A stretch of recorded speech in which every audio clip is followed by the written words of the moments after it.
Guys, welcome to my channel SSC 24x7। आज मैं आपके लिए लेकर आया हूँ MTS हवलदार, MTS की और हवलदार की वर्क प्रोफाइल। ठीक है, वीडियो को पूरा देखना। इसमें बहुत इन्फॉर्मेटिव वीडियो है। मेरे को कम से कम 2 से 3 दिन लगे इसको तैयार करने में। मैंने इसका ये वीडियो का कंटेंट मैंने जो इंस्पेक्टर्स लगे हुए हैं, जो डिपार्टमेंट्स में जो लोग हैं, उनसे पूछ के कंटेंट इकट्ठा किया है और अब मैं ये आपके साथ शेयर कर रहा हूँ। और वीडियो स्टार्ट करने से पहले एक रिक्वेस्ट है, आप चैनल को सब्सक्राइब कर लें और वीडियो को, अगर वीडियो आपको अच्छी लगे तो वीडियो को लाइक भी कर दें। चलिए स्टार्ट करते हैं। वर्क प्रोफाइल जानने से पहले जानना जरूरी यह है कि डिपार्टमेंट क्या करता है। पहले अपन बात करते हैं एक्साइज हवलदार की। तो एक्साइज में जो हवलदार होता है, जिसको CGST जो भी रिजल्ट आया, उनको कॉन्ग्रेचुलेशन जिनका सिलेक्शन हुआ है। और इनकी वर्क प्रोफाइल क्या है, तो वर्क प्रोफाइल के लिए डिपार्टमेंट क्या करता है वो जानना जरूरी है। तो अपन जानते हैं डिपार्टमेंट के बारे में। तो एक्साइज डिपार्टमेंट का काम क्या है। जनरली अपन देखते हैं अपने आसपास दुकानें होती है, फैक्ट्रीज है, जो बड़ी बड़ी फैक्ट्रीज होती है किसी शहर में, तो वो GST नंबर लेती है, तो उनका GST नंबर अलॉट होता है। तो ये जो GST से रिलेटेड जितना भी काम होता है, जो GST नंबर अलॉट हुआ, या वो जो GST में ट्रांजेक्शन हो रहा है क्या वो सही हो रहा है, कहीं GST की में कोई गड़बड़ तो नहीं हो रही, कहीं ज्यादा कैश ट्रांजैक्शन दिखा रहे हैं GST में, फाइल में कुछ गलत ट्रांजैक्शन तो नहीं दिखा रहे। तो ये एक्चुअल में GST डिपार्टमेंट करता है, जो कि एक्साइज के अंडर आता है, CGST, जो कि, और ये काम करेगा। लेकिन क्या होता है कि ये काम तो ये करेगा, बट ये काम करता कौन है, इंस्पेक्टर्स, बड़ी पोस्ट वाले। इसमें हवलदार का क्या रोल है, ठीक है। हवलदार का रोल क्या है, हवलदार का मेनली क्या काम है, असिस्ट करना। जितने भी रेड्स वगैरह होती है उन सब में बड़े ऑफिसर्स को, कमिश्नर्स तो नहीं जाते, बट जो इंस्पेक्टर है उन सबको असिस्ट करने का काम होता है। और क्या होता है, जैसे कोई जोन है, ठीक है, जैसे मुझे वडोदरा जोन मिला है, तो वडोदरा जोन में जोन के अंदर क्या होता है, एक हेडक्वार्टर होता है। हेडक्वार्टर में क्या होता है, हेडक्वार्टर क्या करता है, पूरा एडमिनिस्ट्रेशन संभालता है, ठीक है। जैसे कठपुतली होती है ना, एक मुट्ठी होती है जो सारी उंगलियों में एक एक होता है और वो उसको पूरा कंट्रोल करती है, ठीक है। तो वैसे हेडक्वार्टर क्या होता है, हेडक्वार्टर एक पूरा हाथ है अपना, है ना, उसमें बहुत सारी उंगलियां हैं। उंगलियां क्या है, डिविजन्स, ठीक है। तो डिविजन्स होते हैं एक हेडक्वार्टर के अंदर, काफी अलग अलग। और डिविजन्स के अंदर आती है रेंजेस, ठीक है। डिविजन्स के अंदर रेंजेस आती है। तो रेंजेस क्या करती है, रेंजेस जनरली फील्ड वर्क करती है, जो जाके चेक करना कि वर्क सही हो रहा है, GST फाइल तो सही हो रही है ना। तो ये सब काम करना किसका काम है, ये रेंजेस संभालती है। तो आप देख सकते हैं रेंजेस में क्या है, अपना फील्ड वर्क है ज्यादा, और हेडक्वार्टर में, डिवीजन में इतना फील्ड वर्क नहीं होता, इसमें जनरली अपना डेस्क वर्क होता है।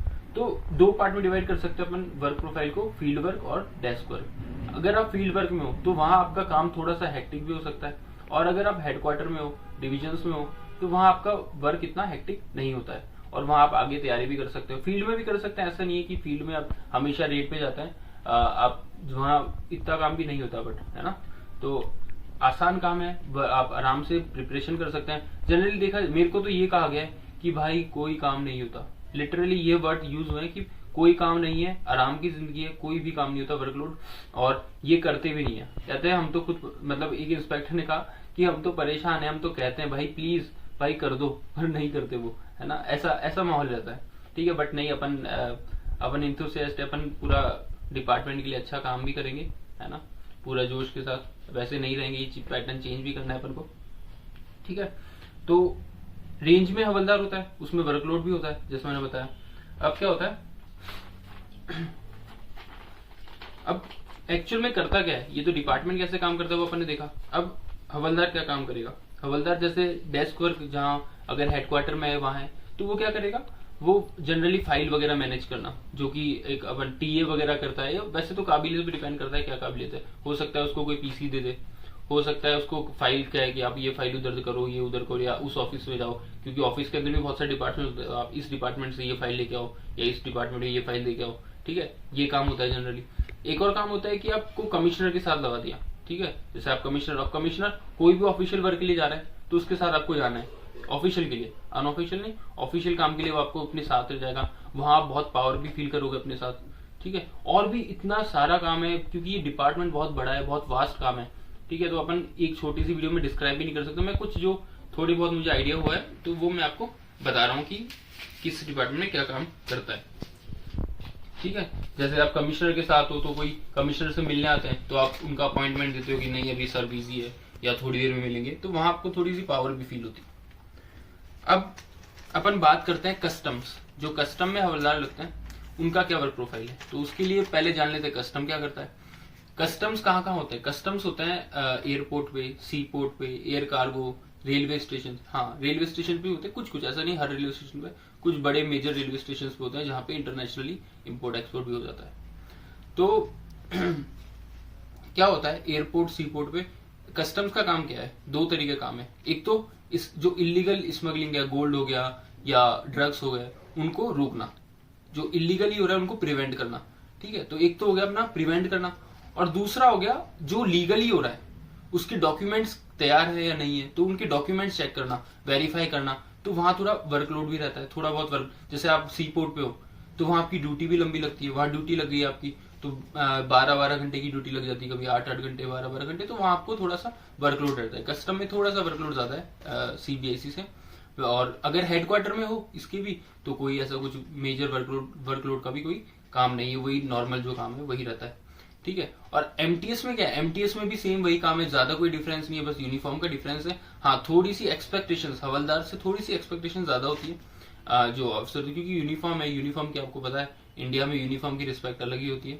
ठीक है, बट सैलरी तो एकदम सेम ही है, जैसा आपको आइडिया है। ठीक है, अब अपन बात करते हैं सैलरी की। कस्टम में कुछ रह तो नहीं क्या? कस्टम में वही, ठीक है, sensitive post, non sensitive. Sensitive जो फील्ड वाला मैंने बताया, सी पोर्ट वगैरह पे, एयरपोर्ट पे भी आपकी ड्यूटी लगती है। नॉन सेंसिटिव जो डेस्क वर्क हो गया, ठीक है। और सेंसिटिव में जैसे आपने किसी प्रिवेंट किया, आपने किसी लीगल कंसाइनमेंट को पकड़ा और फिर उसका केस बनाया, और फिर वो केस कहा जाएगा हेडक्वार्टर में, और हेडक्वार्टर उस केस को रिव्यू करेगा। तो इस तरीके से कुछ काम होता है, और बाकी आपकी काबिलियत पे डिपेंड करता है। जैसे मैंने बताया, आपको अगर पीसी आता है, आपको ड्राफ्टिंग आती है, ये सब जो कि आप सीख भी जाते हो, जिस हिसाब से काम होता है। क्योंकि एमटीएस क्या है, एमटीएस ही हवलदार एक वर्सेटाइल जॉब है, आपको किसी भी तरह का काम करा सकते हैं ना, ऐसा आप मतलब कुछ कह नहीं सकते। ठीक है, अब आते हैं अपन प्रमोशंस पे। प्रमोशंस कैसा है एज अ करियर, ये जॉब कैसी है? ठीक है, वैसे तो जॉब अच्छी है, गवर्नमेंट में अब एंट्री ले रहे हैं अपन, लेवल 1 से एंट्री ले रहे हैं, तो जॉब ठीक है। बट मैं कहूंगा कि अपन को प्रिपरेशन करती रहनी है और इससे आगे निकलना है, अच्छी पोस्ट पे जाए। क्योंकि इसमें प्रमोशन थोड़े से स्लो है हवलदार में। इसमें क्या है, आप कम से कम 4 या 5 साल तो एटलीस्ट है, एटलीस्ट 4 से 5 साल बाद आप हेड हवलदार बनोगे। फिर उसके 6-7 साल, 7-8 साल बाद आप टीए बनते हो। टीए फिर थोड़ा लाइन से थोड़ा बहुत क्वालिफिकेशन, कुछ टाइपिंग वाइपिंग जो भी होता है वो सब क्लियर करके आप फिर टीए की तरफ चले जाते हो। तो काफी लेट प्रमोशन है, प्रमोशन बहुत स्लो है। तो आप साथ साथ पढ़ाई करें और आगे कोई दूसरी एग्जाम निकाल के जॉब ले। एज अ करियर भी बुरा तो नहीं है, गवर्नमेंट जॉब कौन सी बुरी होती है, और डिपार्टमेंट इतना अच्छा है, सोशल रिस्पेक्ट बहुत ज्यादा है, तो डिपार्टमेंट जॉब तो बहुत अच्छी है। ठीक है, फिर टीए से आप हो सकते हैं, आप एंड तक सीनियर टीए बन जाओ। इंस्पेक्टर वैसे तो मुश्किल है, बट क्या पता कोई कैटेगरी की मदद से या छोटी एज में लग जाए तो बन भी सकता है। अब बात कर लेते हैं सैलरी। जी हाँ, सैलरी इसकी क्या 38,000 प्लस है? जैसा कि आपने थंबनेल में देखा, इसकी सैलरी 38,000 प्लस है या नहीं, इस पे बात करते हैं। तो इसकी बेसिक सैलरी है 18,000, डीए मिलेगा 7,560, जो कि 42% हो चुका है जनवरी 2023 से। एचआरए एक्ससीटी की बात करते हैं तो 5,400, टीए 13,50, अरियर्स मिलेगा 1,037, और टोटल ये होके होता है 33,347। और जैसा कि यूनिफॉर्म जॉब है, तो यूनिफॉर्म तो पहले महीने ही चाहिए होगी। यूनिफॉर्म ऐसा थोड़ी आपको 1 साल बाद यूनिफॉर्म मिलेगी, यूनिफॉर्म पहले महीने मिलेगी, तो आपको यूनिफॉर्म अलाउंस भी पहले महीने मिलना चाहिए। तो आपका टोटल सैलरी हो जाएगी 38,347। तो फर्स्ट मंथ जो आपकी सैलरी आएगी वो आएगी 38,347। इसमें से कुछ डिडक्शन होगा जो कि समथिंग 2,500 या 3,000 के आसपास होगा, और कट कटा के आपको इन हैंड एक सिटी में इन हैंड 35,832 मिल सकता है।